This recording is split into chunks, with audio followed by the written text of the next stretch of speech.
एक समय की बात है, एक राजकुमार था। वह पढ़ने का बड़ा शौकीन था। उसके पास कई तरह की किताबें थी, अच्छी अच्छी सुंदर किताबें, जिनमें तरह तरह की जानने योग्य बातें लिखी थी। इन किताबों को वह खूब चाव से पढ़ता और देश दुनिया के बारे में अपना ज्ञान बढ़ाता था। वह बहुत दिनों से जानना चाहता था कि स्वर्ग का उपवन कहाँ है और वहां तक कैसे पहुंचा जा सकता है। लेकिन उसकी किताब में इसके बारे में कुछ भी नहीं लिखा था। जब वह बहुत छोटा था और पहले पहल पढ़ने के लिए स्कूल भेजा गया था, तब उसकी दादी ने उसे स्वर्ग के उपवन की कहानी सुनाई थी। दादी ने बताया था कि स्वर्ग के उपवन में तरह तरह के फूल लगे हैं, एक से एक बढ़कर सुंदर और खुशबूदार। खाने में इतने मीठे हैं कि कुछ न पूछो। उनकी पंखुड़ियां जैसे शरबत में डुबोई गई हैं। उनमें से एक फूल पर इतिहास लिखा है, दूसरे पर भूगोल। कोई गणित का फूल है तो कोई व्याकरण का। जो कोई इन फूलों को खा लेता है, उसे तुरंत अपना पाठ याद हो जाता है। जितने ही फूल खाओ उतनी ही बुद्धि बढ़ती जाए। ऐसे अजीब से फूल खिलते हैं स्वर्ग के उपवन में। तब राजकुमार बहुत छोटा था और उसने इस कहानी पर विश्वास कर लिया था। लेकिन जैसे जैसे वह बड़ा हुआ और उसकी बुद्धि बढ़ने लगी, वैसे वैसे उसने सोचना शुरू किया कि इस कहानी का कोई दूसरा मतलब है।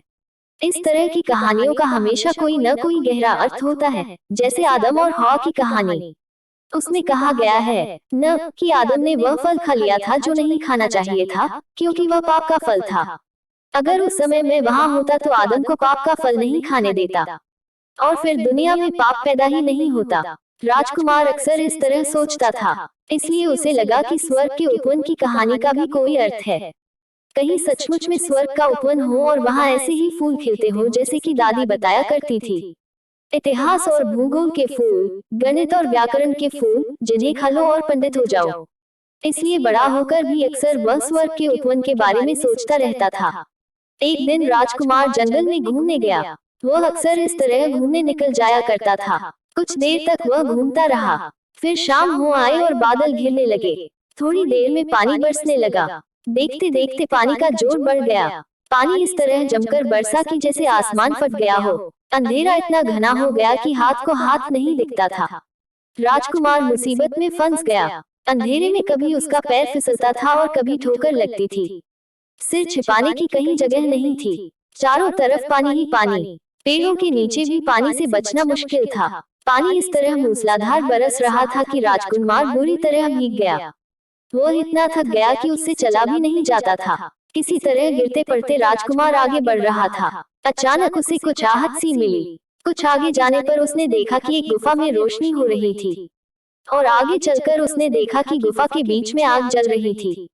आग पर एक हिरन भूना जा रहा था। आग के पास ही एक अधेड़ स्त्री बैठी थी। देखने में वह काफी लंबी चौड़ी और ताकतवर मालूम होती थी। वह आग में धीरे धीरे लकड़ियां डालती जाती थी। राजकुमार को देखकर वह बोली, आओ अंदर आ जाओ। आग के पास थोड़ी देर बैठकर अपने कपड़े सुखा लो। बाहर बहुत पानी बरस रहा है और आंधी भी चल रही है। राजकुमार ने आग के पास ही जमीन पर बैठते हुए कहा। उस स्त्री ने कहा, अभी क्या है, मेरे बेटे घर लौटेंगे, तब मौसम और ज्यादा खराब हो जाएगा। यह तूफानों की गुफा है। मेरे 4 बेटे हैं, चारों 4 दिशाओं में रहते हैं। समझी तुम्हारे लड़के कहाँ गए हैं? राजकुमार ने पूछा। भला यह भी कोई सवाल हुआ? मेरे लड़कों को बहुत काम करना पड़ता है। इस समय वे राजा इंद्र के मैदान में बादलों के साथ गेंद खेल रहे हैं। यह कहकर उस स्त्री ने आसमान की ओर संकेत किया। अच्छा, लेकिन तुम्हारी बोली बड़ी रूखी है। ऐसी स्त्रियों के बीच उठने बैठने का मुझे कोई मौका नहीं मिला। हाँ, मेरा कुछ रूखा होना जरूरी है क्योंकि मुझे अपने तूफानी लड़कों को काबू में रखना पड़ता है। ये दीवार पर टंगे हुए 4 बुरे देख रहे हो। वे इन बुरों से बहुत डरते हैं। जब वे घर लौटते हैं तो मैं उन्हें इन बुरों में बंद कर देती हूँ और फिर जब तक मैं नहीं चाहती तब तक वे इनमें से निकल नहीं सकते। लो, एक तूफान तो लौट आया। यह उत्तरी तूफान था, ओले और बर्फ से भरा हुआ। उसमें बहुत ही ठंड थी। उसने सील, मछली के चमड़े के कपड़े पहन रखे थे और बड़ा सा टोपी पहन रखा था। जब वह अपने कपड़े झाड़ता था तो उसमें से बड़े बड़े ओले टपक पड़ते थे। उसे आग के पास जाते देखकर राजकुमार बोला, आग के बहुत पास न जाना। बाहर से आए हो, एकदम गर्मी लगेगी तो जुकाम हो जाएगा। उत्तरी तूफान खिलखिलाकर हंस पड़ा, बोला, जुकाम और मुझे, लेकिन तुम कौन हो? माँ, यह दुबला पतला पिद्दी सा लड़का कौन है? क्यों जी, तुम तूफानों की गुफा में कैसे चले आए? वह स्त्री बोली, यह मेरा मेहमान है। इसे तंग न करना वरना अभी तुम्हें बोरे में बंद कर दूंगी। कायदे से बैठो। बताओ, आज तुमने क्या क्या देखा और कहाँ कहाँ घूमे? उद्धरण चिन्ह। उत्तरी तूफान करीब 1 महीने के बाद घर लौटा था। वह अपने किस्से सुनाने लगा। माँ, मैं उत्तरी ध्रुव से आ रहा, मैं रूसी मल्लाहों के जहाज पर बैठकर भालुओं के द्वीप गया था। उनके जहाज पर मैं अक्सर सोता रहता था। जब भी मेरी आंख खुली तो मैंने तूफानी चिड़ियों को अपने आसपास उड़ते पाया। बर्फीली आंधियों में उड़ने वाली वे चिड़िया बड़ी अजीब होती हैं। और वह भालुओं का द्वीप भी बड़ा अजीब था। चारों तरफ बर्फ ही बर्फ। कहीं बर्फ के पहाड़ हैं तो कहीं पिघली हुई बर्फ की नदियां। जगह जगह व्हेल मछलियों और उत्तर में पाए जाने वाले बड़े बड़े भालुओं की ठठरियां पड़ी थी। वहां सूरज तो कभी उगता ही नहीं, सिर्फ थोड़ा सा उजाला फैल जाता। मैंने धीरे धीरे बहकर बादलों को साफ कर दिया। एक जगह मैंने एक छोर झोपड़ी देखी, जो मछली की खाल की बनी थी। जगह जगह समुद्री चिड़ियों के घोंसले थे, जिनमें उनके नन्हे मुन्ने बच्चे भूख से चहचहा रहे थे। वारस नाम की, शेर की शक्ल की मछलियां इधर उधर लुढ़क रही थीं और उनके लंबे लंबे दांत चमक रहे थे।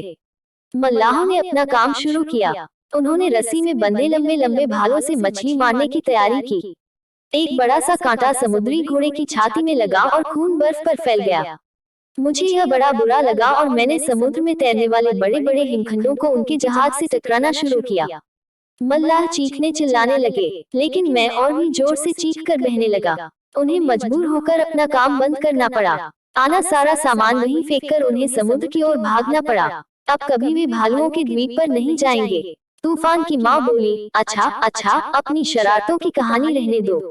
लो, पश्चिमी तूफान भी आ गया है। और सचमुच एक भारी भरकम आदमी के रूप में पश्चिमी तूफान ने गुफा में प्रवेश किया। वह अमेरिका के घने जंगलों से आ रहा था और उसके हाथों में एक बड़ी भारी गदा थी। कुछ देर की बातचीत के बाद वह भी आने किस्से सुनाने लगा। माँ, इस बीच में बड़े घने जंगलों और दलदलों के बीच बहता रहा। वहाँ आदमी तो नाम लेने को नहीं थे। मैंने गहरी गहरी नदियाँ देखी, ऊंचे ऊंचे झरने देखे। एक बड़ा सा भैंसा एक जगह नदी में तैर रहा था, लेकिन देखते देखते वह बीच धार में बह गया। यह देखकर मुझे इतनी खुशी हुई कि मैंने बहुत से पेड़ उखाड़ डाले। इसके बाद मैं नारियल के पेड़ों के बीच बहता रहा। लंबे लंबे मैदानों में मैंने जंगली घोड़ों से छेड़छाड़ की, फिर बड़े मजे में इधर उधर घूमता रहा। तब तक दक्षिणी तूफान भी लौट आया। उसने पगड़ी बांध रखी थी। आते ही उसने उत्तरी तूफान से झगड़ा शुरू कर दिया। जब यह आता है तो मुझे जाड़ा लगने लगता है। उन्हें लड़ते देखकर उनकी माँ ने बीच बचाव किया और दोनों को बोरे में बंद कर देने की धमकी दी। तब कहीं जाकर वे दोनों शांत हुए। फिर दक्षिणी तूफान अपने किस्से सुनाने लगा। माँ, मैं अफ्रीका से आ रहा हूँ। वहाँ मैंने शेर का शिकार देखा। वहाँ की घास बहुत अच्छी होती है। वहाँ शुतुरमुर्ग अक्सर मुझसे दौड़ने में होड़ लिया करते थे, लेकिन भला वे मेरे मुकाबले में ठहर सकते हैं? मैं रेगिस्तानों में बहता रहा। एक बार मैंने ऐसा कारवां देखा जो रेगिस्तान में रास्ता भूल गया था। लोग पानी के बिना तड़प रहे थे। उन्होंने एक एक करके अपने सारे ऊँटों को इसलिए मार डाला था कि उनके पेट से 2 चुल्लू पानी मिल जाए। मुझे भी खिलवाड़ करने की सूझी। मैंने बालू का अंधड़ उठा दिया। उस समय उन लोगों के चेहरे देखने के काबिल थे। मुझे बड़ा मजा आया। मैंने उन पर इतनी बालू बरसाई कि वे सब उसी में दब गए और उनके ऊपर बालू का एक पिरामिड खंडा हो गया। अब अगर मैं वहाँ की सारी बालू उड़ा दूं तो उन लोगों की ठठरियां दिखाई देंगी। तुमने यह बड़ा बुरा काम किया। तुम ऐसे ही बुरे काम करते रहते हो। चलो इधर आओ। तूफानों की माँ नाराज होकर बोली। उसने दक्षिणी तूफान को एक बोरे में ठूंस दिया। वह इधर उधर लुढ़कने लगा तो वह उसी पर चढ़कर बैठ गई। राजकुमार बोला, तुम्हारे ये लड़के बड़े उद्यमी है। हाँ, लेकिन मैं जानती हूँ कि इनकी अक्ल किस तरह दुरुस्त की जा सकती है। लो, वह चौथा लड़का भी आ गया। इतने में पूर्वी तूफान आ पहुंचा। उसने चीनियों जैसे कपड़े पहन रखे थे। उसे देखकर माँ बोली, ओह, तो तुम चीन देश गए थे। मैंने तो सोचा था तुम स्वर्ग के उपवन में गए हो। हाँ माँ, वहाँ मैं कल जाऊंगा। करीब 100 साल से वहाँ जा नहीं पाया हूँ। अभी तो मैं चीन से आ रहा हूँ। वहाँ मैंने ऊंची ऊंची लकड़ी और बांस की मीनारों की घंटियां बजाई।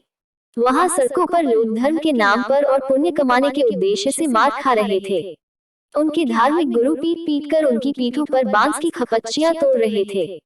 यह देखकर मुझे बड़ी खुशी हुई और मैंने एक विशाल घंटी को घनघनाकर बजाया। माँ बोली, तुम भी बहुत शरारती हो गई हो। अब कल तुम जरूर स्वर्ग के उपवन में जाना। देखो, वहाँ बुद्धि झरने से खूब पेट भरकर पानी पीना न भूलना। मेरे लिए भी उस झरने का थोड़ा सा पानी ले आना। पूर्वी तूफान बोला, ठीक है माँ, लेकिन यह तो बताओ कि तुमने दक्षिणी भैया को बोरे में क्यों बंद कर रखा है। जरा मैं उससे फिनिक्स नाम की चिड़िया के बारे में पूछना चाहता हूँ, क्योंकि जब भी मैं 100 साल बाद राजकुमारी से मिलता हूँ तो वह मुझसे चिड़िया के बारे में पूछती है। माँ, बोरा खोल दो, मैं तुम्हें 2 प्याला चाय दूंगा, बिल्कुल ताजी चीन की चाय। चाय का नाम सुनकर बुढ़िया खुश हो गई। उसने बोरा खोल दिया। दक्षिणी तूफान शर्म से गर्दन नीचे किए बोरे में से निकल आया।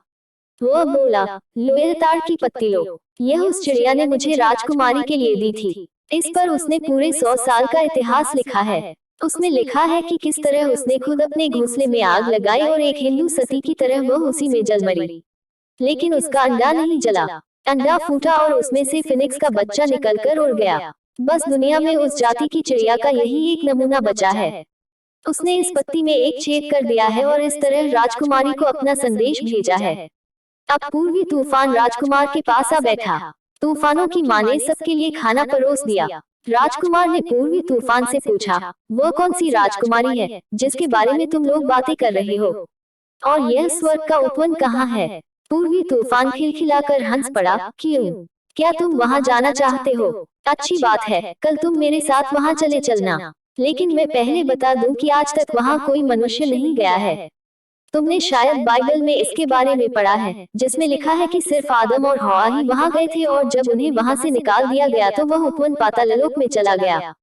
लेकिन अब भी वह उतना ही सुंदर है। वहाँ परियों की रानी रहती है। अच्छा, अब मुझे नींद आ रही है।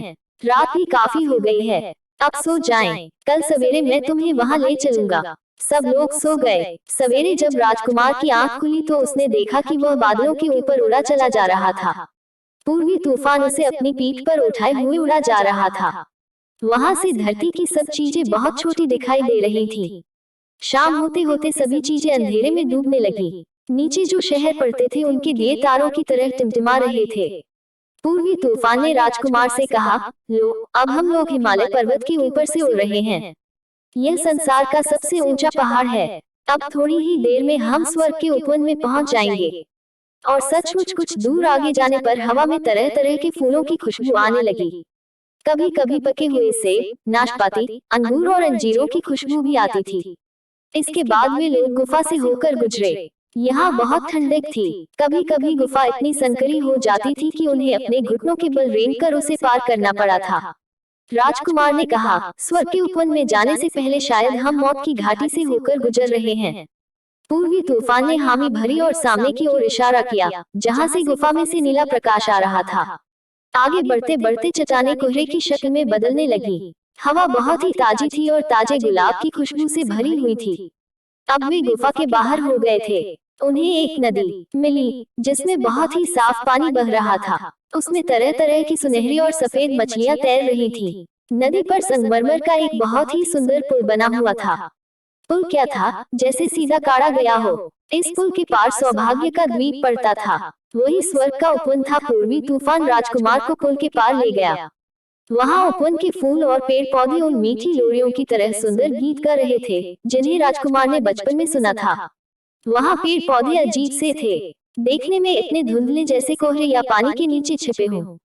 उन्हें ठीक से पहचान पाना मुश्किल था। अजीब सा उपवन था यह। यहाँ के फूल पौधे, पेड़ पत्ती, यहाँ तक कि चिड़ियों में भी फर्क करना मुश्किल था। घास के कालीनों पर मोरों के झुंड अपनी बहुरंगी पूंछें फैलाए नाच रहे थे। जब राजकुमार ने उन्हें छूकर देखा तो उसे बड़ा आश्चर्य हुआ कि ये मोर नहीं थे, पौधे थे। बड़े बड़े शेर और चीते, जो शायद पालतू थे, बिल्लियों की तरह इधर उधर खेल रहे थे। इन्हीं के बीच हिरन भी निडर होकर घूम रहे थे। और फिर अंत में परियों की राजकुमारी मिली। उसके कपड़े जाड़े की सुहानी धूप की तरह चमक रहे थे और उसका चेहरा प्रसन्नता से खिला हुआ था। उसके पीछे पीछे उसकी सुंदर सखियां चल रही थीं, जिनके बालों में एक एक सितारा चमक रहा था।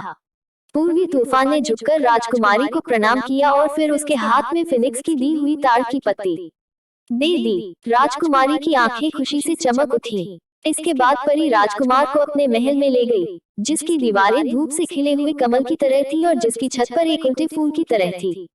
राजकुमार ने एक खिड़की से झांककर बाहर देखा। वहाँ उसे पाप और पुण्य के ज्ञान का वो वृक्ष दिखाई दिया, जिसका फल आदम और हवा ने खाया था। आदम और हवा भी वहीं खड़े थे। परी ने राजकुमार को बताया कि असल में यह एक चित्र है। समय ने ये चित्र खिड़की के शीशे पर बना दिए हैं, लेकिन ये जिंदे चित्र हैं, जिनमें पेड़ों की पत्तियां हिलती हैं और जीव जंतु उसी तरह आते जाते दिखाई देते हैं, जिस तरह किसी आईने में दिखाई देते हैं। राजकुमार ने इसी तरह के चित्र दूसरी खिड़कियों के शीशों पर भी बने हुए देखे, जिन पर बाइबल की कहानियां जीवित रूप में अंकित थीं। केवल समय ही ऐसे चित्र बना सकता था। परी ने राजकुमार से कहा, आओ तुम्हें नाव में घुमाऊं। यह नौक विहार तुम पसंद करोगे। यह नाव ऊंची नीची लहरों पर थपेड़े खाती हुई इस तरह तैरती है कि अपनी जगह ही खड़ी लगती है और सारे संसार के सारे देश अपने पुराने इतिहास के साथ इसके पास से गुजरते जाते हैं। उद्धरण चिन्ह। सचमुच यह बड़ा विचित्र दृश्य था। नाव के पास से कभी आल्प्स पर्वत की बर्फीली चोटियां गुजरती थीं, तो कभी अफ्रीका के घने जंगल, कभी तुरही बजाते हुए गर्रियों के झुंड दिखाई देते थे, तो कभी मिस्र के ऊंचे ऊंचे पिरामिड। कहीं जंगली लोग नाच रहे थे तो कहीं साधु भजन गा रहे थे। थोड़ी देर में परी ने राजकुमार को सारे संसार की सैर करा दी। क्या मैं यहाँ हमेशा के लिए रह सकता हूँ? राजकुमार ने पूछा। यह तो तुम्हारे मन पर निर्भर है। जिन बातों से तुम्हें मना कर दिया जाए उन्हें अगर तुम कभी न करो तो यहाँ हमेशा रह सकते हो। राजकुमार बोला, मैं आदम की तरह यहाँ पाप और पुण्य के वृक्ष के फल नहीं खाऊंगा।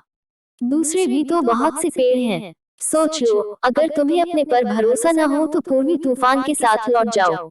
वो फिर 100 साल बाद ही यहाँ आएगा, लेकिन हमारे लिए यह सिर्फ 100 घंटे का समय होता है। हर शाम को मैं तुमसे अलग होते समय कहूंगी, आओ मेरे साथ चलो। मैं तुम्हें बुलाने के लिए इशारे करूंगी, लेकिन याद रखो तुम आना मत, क्योंकि जैसे ही तुम मेरे पास आओगे यह उपवन पाताल में चला जाएगा।